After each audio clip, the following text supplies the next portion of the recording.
Okay, so we are going to skip step 28.5. Just like the numbers are given, but hopefully we understand the concept already. But I will ask you to do this clicker question on Canvas. And next we're starting on the new problem, kind of, which starts on step 28.8. You can see the figure. There are two masses, point masses, and a pulley attached to a mass, and the string is wrapped around the pulley. And we have a massless rod that connects the pulley system to the point masses. And we assume the pulley is frictionless and will apply Newton's law. The reason is because like this system is very complex. If you look at table 10.2, you don't have such system. There are a bunch of masses added in different shapes. So how do we find the moment of inertia of this kind of like this complex systems? So that's kind of what we're going to learn from this practice. And the key thing is applying second law in the rotation form. Okay, so we do torque equals to I alpha, and that will mean if you don't know what I is, then solve for I from this equation, right? So we're going to get the rest of the things. Okay, let's make this smaller again. So sum of torque equals to I alpha. In this case, the torque is due to the tension force acting on the pulley radius. So that would mean this mass is pulling the pulley downward using the tension force, right? And we are going to look into that hanging mass separately. Right now we are focusing on the torque. Torque is on the disc, the pulley, and why the pulley is rotating is because of the tension force. Okay, so that's what we are focusing on. And yes, at the center, as we mentioned before, there are reaction forces and such, but none of them are going to contribute to torque. So the only torque is due to the tension force on the string. That would mean, so you can write this Newton's second law on the left side for the torque. You just need to think about the torque due to the tension. Okay, there are no other forces creating that torque. And also, in this type of problems, the common mistake would be thinking that since you're looking at this mass mg, right? That the weight of this hanging mass is, let's say it's mg. So you may assume that mg is the one that does the torque. It is not the case if you have an acceleration. Okay, so and you will hopefully, I'm going to explain again, but when we look at the focus on the hanging mass, you see that better. So just look at the contact forces. The pulley is being pulled by the tension, not directly by mg, right? Tension is transferred kind of to mg, but they're not the same in this problem. Okay, so hopefully you can see that we're isolating like just the pulley for now, and then writing this torque. Again, when you write torque, how do I know which force to use? I'm focusing on the rotation part. What force does have the ability to rotate this object? Okay, it's the only force is the tension in this case. So I'm just gonna write it here again. So it's not F.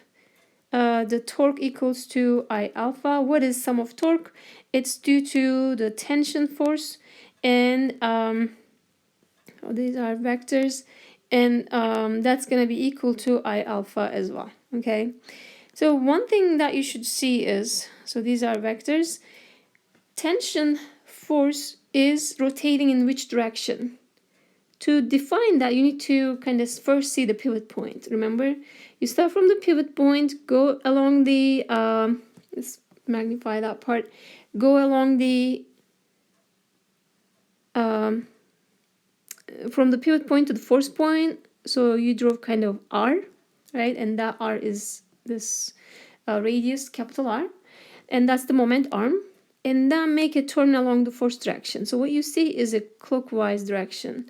If you have a clockwise rotation, you have a negative torque, okay? So here we are gonna say this is negative, and since torque is R cross T, but they are perpendicular to each other, it's gonna be RT sine 90, sine 90 goes away. I want to fix this t. It's not tau, it's t. And that's equal to I alpha. Okay, so I'm making it kind of one-dimensional case. You can see that alpha vector is also negative. Okay, so the angular acceleration is going to be negative as well. So this is simply 1, and then we're getting little r is capital R, so we're getting this equation above here, negative tr equals to I alpha. Okay, so this is what the second law tells us. And I hope that this is clear because this was clockwise motion. So alpha and the torque, they are both clockwise, which is kind of negative. You can, instead of saying clockwise, you can say negative. Okay, next we are going to focus on the hanging mass. Okay, so we're going to draw a period diagram on the mass, as you can see it here. And then we're going to kind of solve for tension. Because, so these are the pieces, but I want you to also understand why we are doing this. It is because of to solve for this inertia. Remember, this is our goal. This is a complex system. What is the inertia of the system? To be able to find this, I need to know what the tension is, what R is, what alpha is. If I don't have them, then I need to figure out those first. Okay, and that's what we're doing. So the first step is let's find that tension. Okay, so we're gonna move right here. Again, I'm gonna magnify it a little bit. So we have the tension force upward for the hanging mass. So this is our focus. We're saying that upward is positive y. There's also weight force of this hanging mass, maybe m. And we are going to apply second law in translational form. Okay, F is equal to ma. But we are doing this for the y component because this is 1D.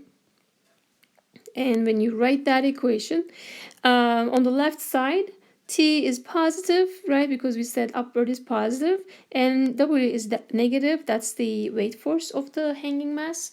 And that's going to be equal to MAY, right? And then you can take this weight force on the other side, and it becomes positive now. And what is weight force? It is mg, so you're getting the tension force in terms of mass and accelerations, okay? So that's what we have so far. So we're going to add more to this. Then the next question is, okay, I'm getting closer, but what is that AY? AY is, for, if you think about the pulley, it is the tangential acceleration, right? Because, so if you focus on, let's put a bright green, if this is going down like that, this is going to go like that at the same rate. And these are the tangential accelerations, right? Linear accelerations. Okay, so let's go down and figure that out. What do we know about tangential acceleration? We know that it's in the form of r alpha. And little r becomes capital R here because that's the radius or the moment arm. And alpha is the one that we also have in the equation, right?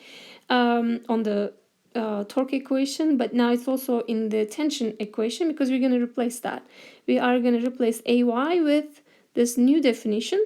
So just plug this in and rewrite that equation in the next step. That is step 28.11. So all we did here is we replaced that AY with R alpha from the previous step. Okay, but keep in mind alpha and AY are negative. One reason AY is downward, you can see that Y is upward, so this is negative. Alpha was negative because we had the torque in the direction of clockwise, right? And that is negative. So is alpha. Torque and alpha are both negative. And also now we see that the tangential acceleration is negative as well because it's downward, not upward. Okay, so now we're going to combine everything. So we had this equation. Let's magnify a little bit first. Coming from the torque, we had this negative tension times r, the radius, equals to moment of inertia times the angular acceleration alpha. Now, let's put what we found for t right here, plug it in for t, and what we are getting is there's negative sign in the front, and there's mg plus mr alpha, and multiply everything by r, and that's equal to I alpha. Now if you solve for I, the moment of inertia, this is what you get, right? Divide both sides by alpha. One of the alphas here, they're gonna cancel out, but the first term will have alpha at the bottom. Okay, so this is the equation, okay? And if you're given some numbers, now you can plug them in and solve for inertia, and that's what we're gonna do next.